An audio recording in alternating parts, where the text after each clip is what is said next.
Here at the Giver Marketing Network, we don't leave you drifting out in space. We connect you to a coach who will help you build and grow your marketing business. Our process acts as a guide on how to connect with other businesses, maintain good relations, and establish a presence on the Giver Marketing Network. Each member within this collaborative group will have the opportunity to leverage your talent and influence, a true network effect. If you are looking to collaborate on more projects, welcome to the Giver Marketing Network, the most trusted and highest rated collective of specialists on the planet. Here we have a group of like-minded professionals who focus on making valuable introductions and helping each other grow by teaming up. Imagine Upwork meets a network and a coach. The talent collectively includes services like visibility and SEO, creating logos, designing websites, managing social media, outreach messaging, visual storytelling, and much more. Think of what you could do with laser-focused allies, strengthening your business while offering your talents to the entire network. Click near this video for more information.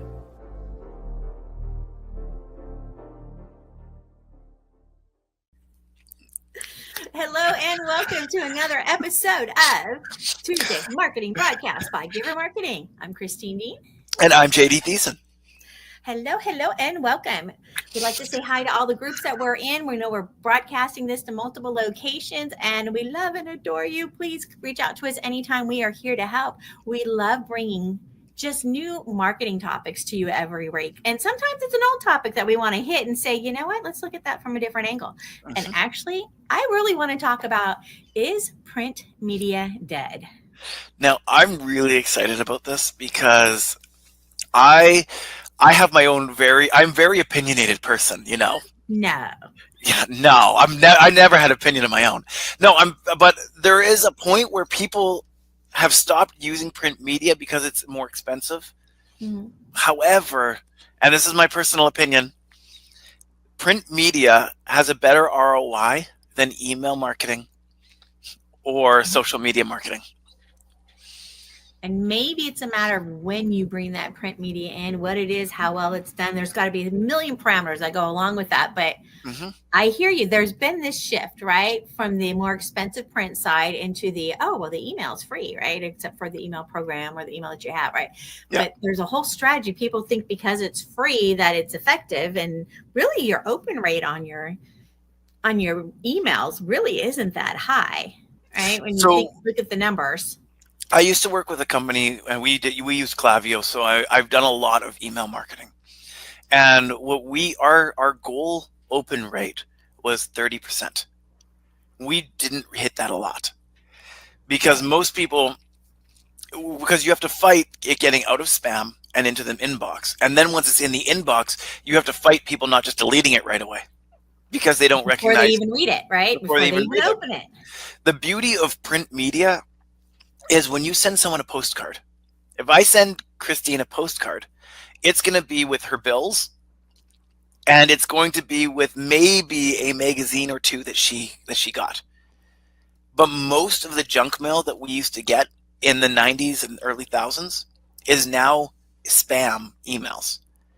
And so by putting 30 cents into the mailbox and 30 cents in postage into the mailbox, you're actually creating eyes on your business that you wouldn't have had otherwise. Absolutely. And I know from experience, some of the clients that I've been working with, we've got an event coming up. And so, the new style was to send out emails by email list, right? But going old school here, right? They've got, we're teamed up with another organization that literally sends the email, or not the email, but they send out the postcard invitations to the event, right? They're hitting the right demographic, the right age, the right location to get them to an in-person event. And then they've got a phone number to call, right? Or they can scan a QR code, or they can go to a web address, right? And register, right? So the idea is to get butts and seats. That's the whole goal, right? For events. And postcards can be really effective if you're targeting at the right people. Yep. Right. I was surprised, for example, a new business opened around the corner. You would think that they would have sent postcards out to the neighborhood. Hey, grand opening. right? Letting you know we're here, right? Because sometimes we don't notice.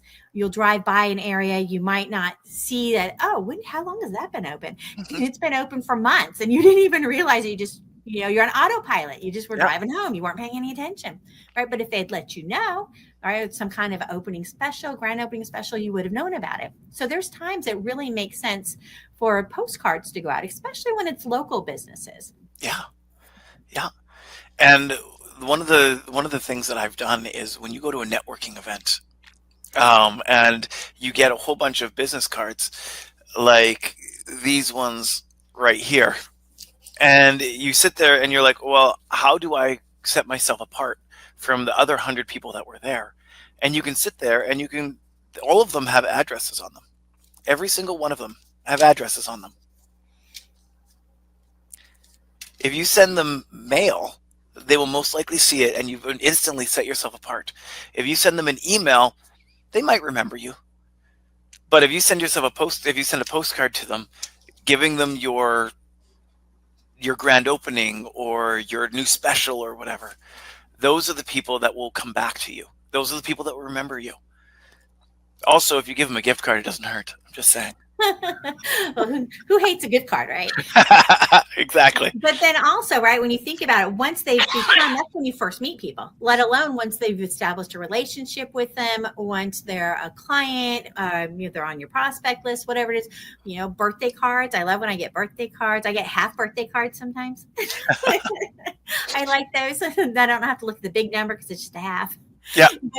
Right. So little things like that are, there's services set up now, and we have access to those kinds of things. If you wanted to set up a service, right, where they'll actually go in and send a gift with it. So they can send the card with a gift. And then I've got a Rice Krispie treat or something to go with it. Yay. So there is one to set yourself apart. Right. And what do you do if it's a really cute postcard? Do you delete it like an email? No, you might save it and save with the other 6 million emails. When it's something really cute, you actually keep it sometimes for a little while, right? Yep. Until all your cute postcards gather up and your husband throws them out. That happens. Yep, that happens. That happens. Yep. It's a real concern sometimes, but it's like, no, what are you doing with those? I'm not done with those. The little cute pictures and the animals, right? I've got them up on the refrigerator. I'm just going to say they're there. And I'm like, oh yeah, I should reach out to so-and-so, right? I haven't talked to them in, at least a week. So if you're going to send out a postcard, Christine, what do you put in your postcard? In my postcards, it's usually very diva-licious. I tend to use humor for a lot of things. So, it could be, I miss you and I haven't seen you in forever and that's not okay. Yeah. Do you miss your favorite diva too? Let's talk. Yeah. It could be something really simple like that. It could be something where you're adding value. It just could be something humorous, right? But have fun with it, right? Build those rapport. The really stodgy, boring ones are like, those days are gone. Remember, you would always get from your insurance agent every year, the same boring Christmas card or something. And you're like, that picture's not even fun. Your message is, best wishes from your favorite, State Farm agent, or you know what I mean? You're like, oh, whatever, toss, right? Make them fun. So we have a reason to want to save them, keep them, read them, and think of you with a smile on our face rather than, oh, it's you again. I had a client ask me to make it. Now I do a whole lot of things. I'm a customer service is my superpower, but I've got a whole bunch of things that I'm really good at. And one of my clients asked me to make him a humorous Thanksgiving card. And what we did is we were like, well, we're just going to take what we would put in an email, put it in the mail, and see how it does. And so we compared the rate of, my mind blanking on the word, but we compared the rate between the letter that we sent out and the emails that we sent out, and we sent them all to the same people, but we put different codes on them. And what we found out is that the paper actually did better than the emails, which is good because they also cost more than the email. But the return on investment was so much better, and it was the exact same letter. And they were funny. It was funny. It was witty. It was probably a little far because he asked me to make it, and I'm like, I'm not having fun. Why am I doing this? Right. But the idea of that was we wanted to be memorable. we want it to be memorable. And yes, they got it in the email, but none of them opened it. Well, we had about 10% open rate. The other side is everybody opened the letter. Everybody opened it. Now, whether they read it all or not, that's another story. We can't tell that, but they engaged with it. We had a QR code on there if people wanted to meet, and it was different than the QR code from the other one so that we could measure the success. And the letter actually did better than the emails on a return on investment. And it's interesting how we see the trend in society shift, right? Oh, the old fashioned was the mail. And then, oh, now everything's digital. And, oh, well, if you start doing some of that old fashioned stuff again, the print stuff, right, you can still get that response because now we're not expecting it. Now it's unusual. Yeah. Love the fact that you were doing the comparison, 2 different QR codes, right? Yeah. Because you always, anytime you do a campaign, you want to know, how do I measure it? How am I going to know it was successful if I'm doing a comparison and A/B testing, like we call it, right? Between these 2 different ways, which one is more successful? And you don't know that if you don't have some way to measure that. So I love that you put that into place. Yeah, but you have to find out you have to, one, be true to the business. If you're making print media, you can't just farm someone else to do it. You have to be true to the business, and then just some things that you want to think about, because it doesn't have to be a postcard. It could be a letter and it could even be a digitally signed letter. No one cares. What we do care is that you care enough to actually let us know in a medium that's not going to get lost, and we'll pay more attention to that. And there's got to be a reason. There's got to be a purpose behind it. Otherwise, they're like, why did you send this to me? So make sure you've got some kind of goal. What is your goal in bringing in this print media? Have a goal for it. Yeah. And use QR codes. They are your best friend. Because a link in print media does not work. Because I'm sitting there going, www.network,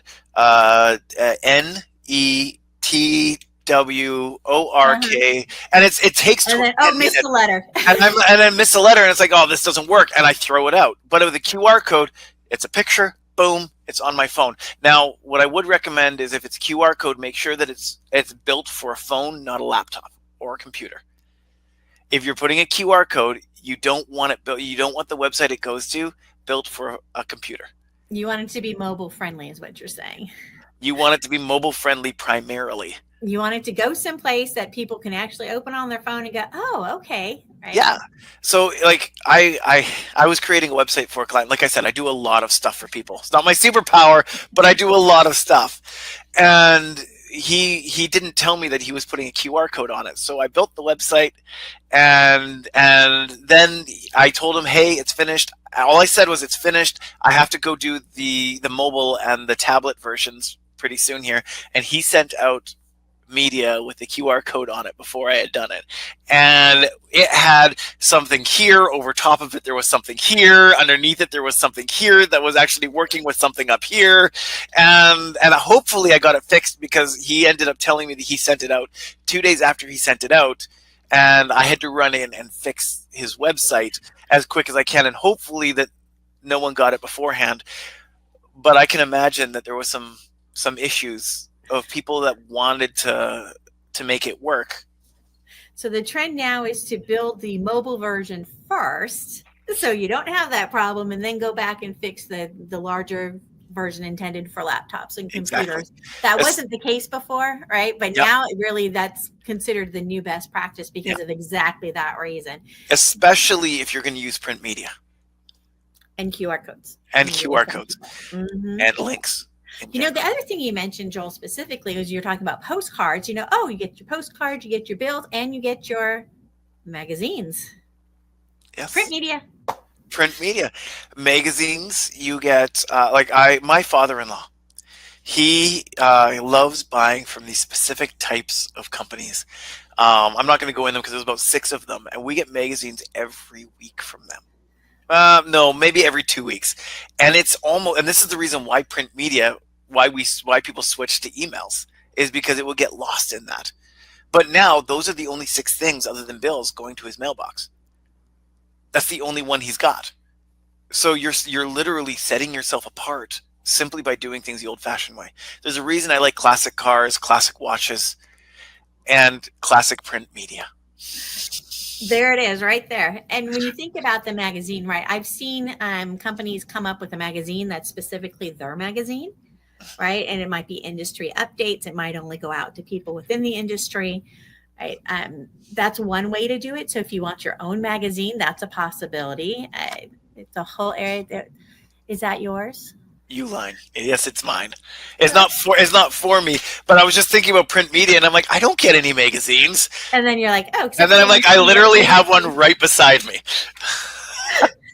exactly. And really, what do you read, right?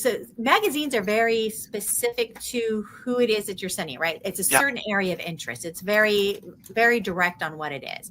And so you want to make sure that what you're putting out is going to be of interest. You don't want to spend that kind of money on print media and send it to people that aren't interested in it. That just doesn't make any sense. Because we've got, for example, this is At Ease magazine, right? This is Christine Walker's baby. It's a veterans magazine. Well, so if she were to print this and send it to absolutely everybody, that would be really expensive, right?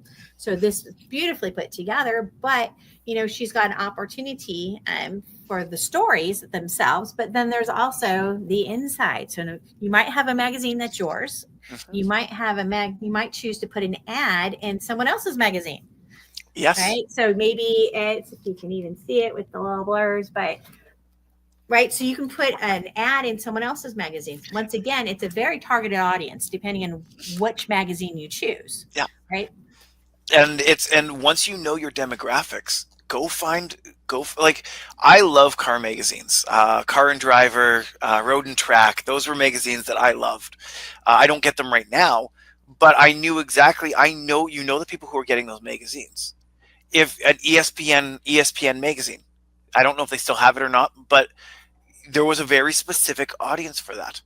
And you know that when you're asking to put an ad in a magazine, when you're doing a print media ad, that's where you're going. You need to make sure that your market is exactly that magazine's market. I'm sorry, my mind just went south there for a few seconds there. That's okay. When you think about print, though, magazine is a great way to go. Now, you got to understand that tends to be a slow roll, right? They've seen it again and again and again in the magazine. You're borrowing credibility from the magazine itself, right? So by having something represented in At Ease magazine, right, they're kind of almost vouching for you, right? So there's a certain amount of borrowed credibility there that comes along with that, which is nice. So be careful where you put your stuff, and even the magazine advertisers have to be careful who they put in their stuff, right? Yeah, there's a reason why X, just talking about this for a second, why X lost a lot of advertisers when they went with Elon Musk. When Elon Musk bought them, they lost a lot of advertisers because they didn't want to be associated with what Elon Musk stood for. And you have to understand what your associations are. Yeah, that was a big controversy, right? But it changes, right? Whatever's going on, you got to keep up with the trends on where you want to put things and that consistency. We've got people in our organization here at Giver Marketing that specifically put ads into, they have magazines, right? And you can put ads into them in the high-end areas all across the nation. So we've got connections. So if that's something you want to explore, let us know. Yeah. Right. So magazine's just one side, right? Newspaper, people even do that anymore? Yeah, but I don't think there's many people that most of the newspapers now are digital, not I think print. it's transition to digital. I think you can probably still find some newspapers here and there, but right. We've talked about the direct mail. That was the postcard side and other things. Billboards. There you go. There's an obvious print media. Yeah. It's okay. Let's talk about preparation for a billboard. Okay. Yes. This is a funny story, and it wasn't about me, but I saw this the other day, and it made me laugh. So, do you know who Mr. Beast is? Mr. Beast. I believe, yes. I believe so. He's a YouTube creator. He just came out with a show on Prime Video called Beast War. No. Anyways, it was a game show. He broke like 40 records, most cameras, most contestants, highest dollar value given. He gave away $10 million at the end of the show. Boom, boom, boom, boom. He broke so many records. There was a TikToker. Let's just talk about, this is a TikToker who was trying to get Mr. Beast's attention. So what he did is paid $40,000 to get billboards all over the town he knows Mr. Beast lives in. Uh-huh. All right. And Mr. Beast, this is the funny part. Mr. Beast obviously saw it and was like, if this guy's going to spend this much money, I'm going to reach out to him and find out why. He went to TikTok to reach out to him, and the guy didn't follow Mr. Beast, so Mr. Beast wasn't able to respond. So he spent $40,000 getting Mr. Beast's attention, and then didn't do the prep work necessary. Once he got it, Mr. Beast could contact him. Whoops. Now, let's put this. What does that have to do with your business? Let's put this in context. The one thing I loved about the billboards is that it was specifically marketed to one person. That's this one. You aren't doing that, but you are specifically marketing to the people who are stuck in traffic. So remember that and be memorable. Like if it's like stuck in traffic, make a joke about it on the billboard. But make sure that they can talk, that it is memorable and easy way to contact you. If it's Christine at marketingdiva.com, great, that's easy. If it's a QR code, I'm not sure you want your people with a phone up in the middle of traffic scanning your QR code. You have to think about these things. Prepare for your desired outcome. If you don't, there was a quote that says, if you aren't preparing, you're preparing to fail. That's what you're doing. And so when you're doing print media, billboards, if you're not preparing and walking through what does the customer journey look like starting at this billboard, then you've actually lost all the customers that you're going for. In the case I told you about, he didn't think about what Mr. Beast needed in order to contact him. He wasn't putting his phone number up there because he didn't want everyone calling him. So the only way he could contact him was TikTok. It was the only way. And he wasted $40,000 unless he was following him on X, but he probably wasn't because he wasn't following him on TikTok, which was his main social media. So be accessible. Look at what your customer journey looks like. What happens when someone emails Christine at divamarketing.com? Does it go to you? What happens if you get 8,000 emails that you can't go through? Do you need a VA? Do you need to talk to Joel in order so you can have a VA to answer them? What does it look like? Absolutely. Follow that customer journey. It makes a huge difference. A lot of times we'll create something, whether it's print or digital, and then we won't think about, well, what happens next? Yeah. Right? So plan the whole strategy, not just the creative, not just the object that you're creating, right? Yeah. I have a project that I'm working on right now, and the pre-planning phase is taking so much longer than I expected because I'm making it more detailed, and I'm like, I want to slow it. And so what I've done is I've actually started slowing things down to make sure that each step is in place, ready for the next people to come in. And so I'm looking at this now and I'm like, okay, this is what it looks like. This is what I want my customers to realize is going to happen. And now that I've got that, everything else is good. And I'm not there yet, but it's that preparation for the customer journey, because it doesn't matter what print media you use. You have to know what you want them to do. Where's your call? Is there a call to action on it?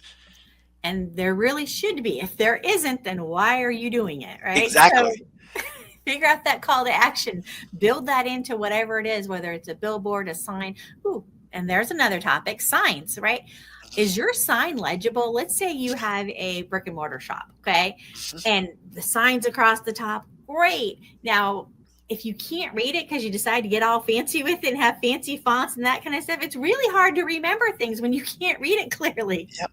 Just think that people are driving by and they want to know what you do as they drive by. I worked in a law firm, and one of my jobs, the lawyer, I was a personal assistant to a lawyer, and he asked me to make the sign for him. And so I went to a print shop. We talked to them. I had it mocked up, and then I presented it to him. And his number one thing was, are they going to be able to read that as they're driving by at 50 miles an hour? Yeah.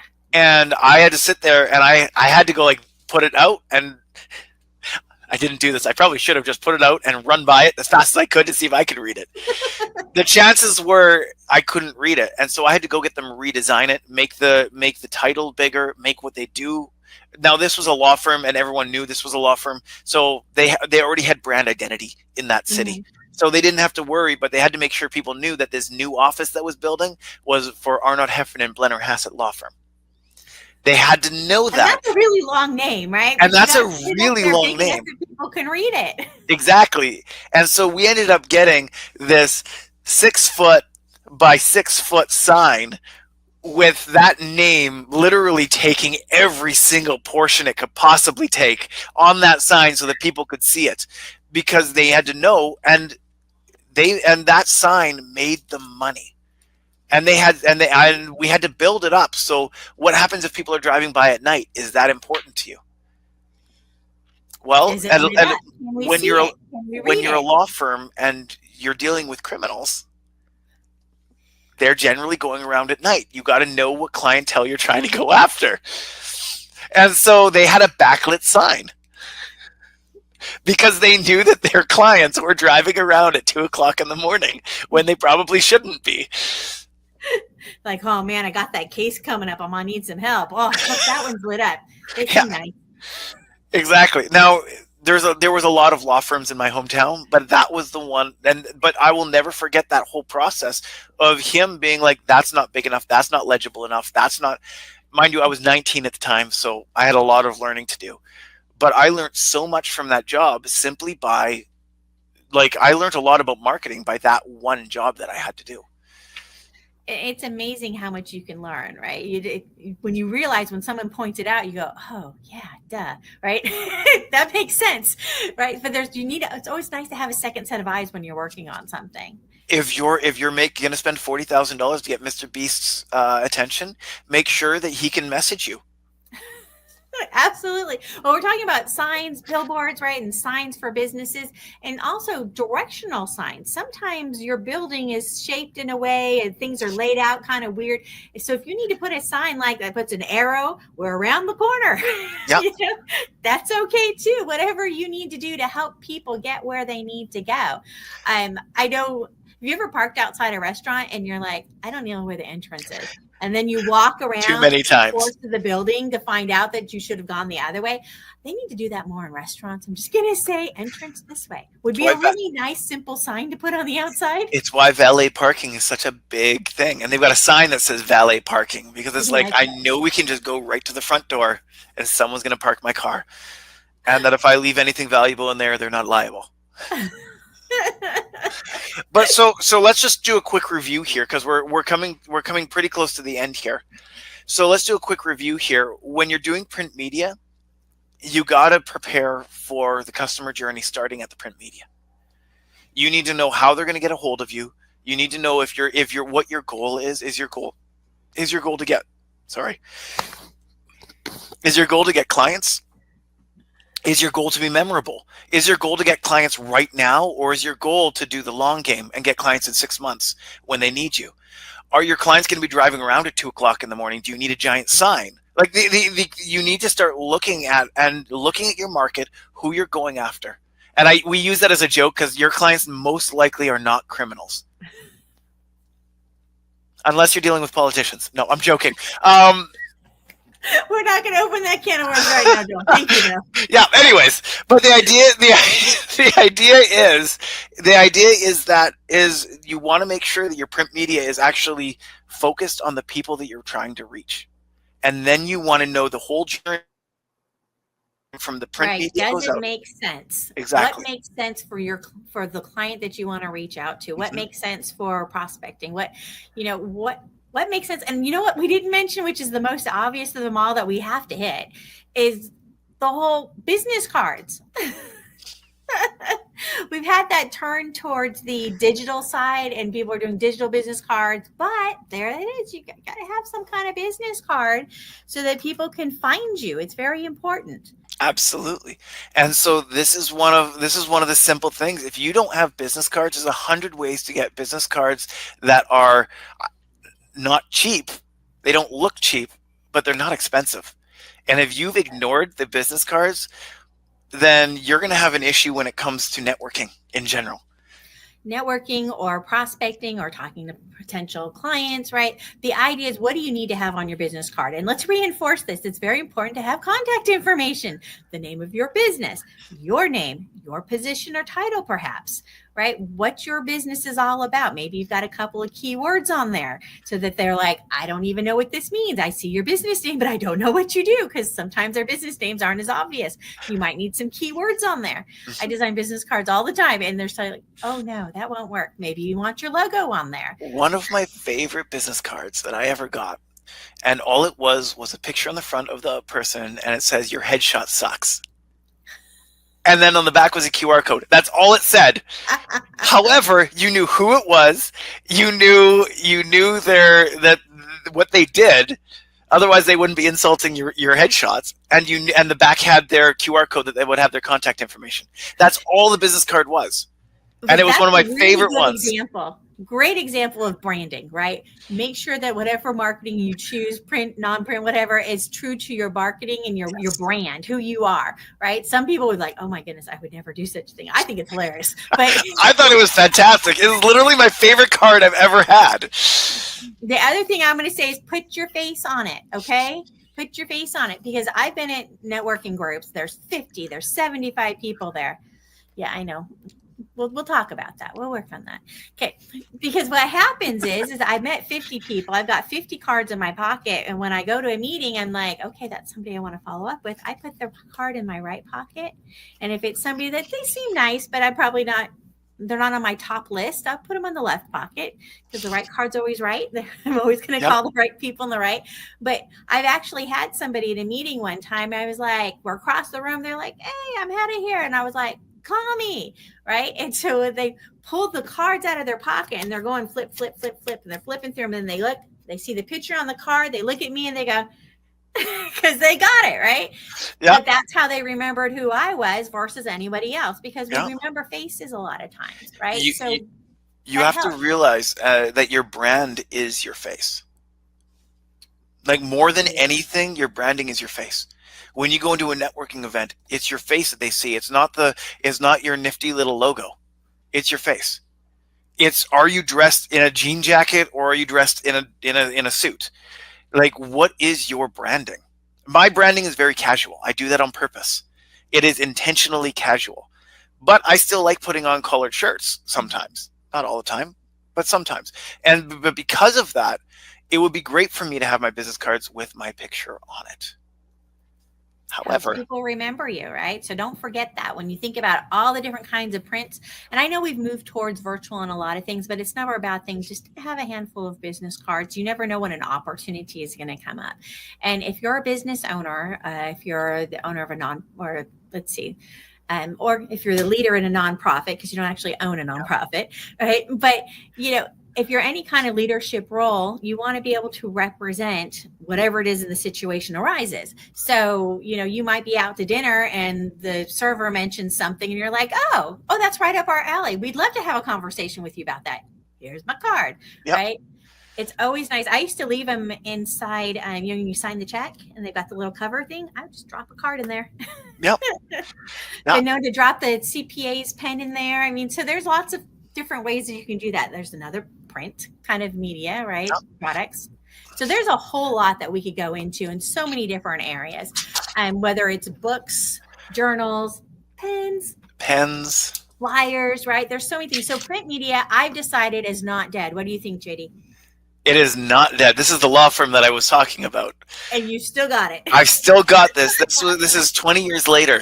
15 years since I worked for these people. I still have this. I still have their phone number. I still have the title. I still have everything. Print media. Were you afraid you were going to need their services? Well, you never know. Oh my goodness. Well, I think everybody learned something today. We had a great time talking about print media. If this is something you're interested in, you want to talk, we have graphic designers. We have all sorts of access to wonderful people that can give you a hand with helping you get your brand out there on print media. Yes. So reach out if you've got any questions. And let's Giver Marketing, right? So I'm Christine D at givermarketing.com. You can reach out to me. And I'm Joel at Legacy Innovators, which is a lot harder to remember. However, On Giver Marketing, you can come find me as Joel Thiessen on Giver Marketing, or on LinkedIn. It's not hard to find me. There it is. Go find us.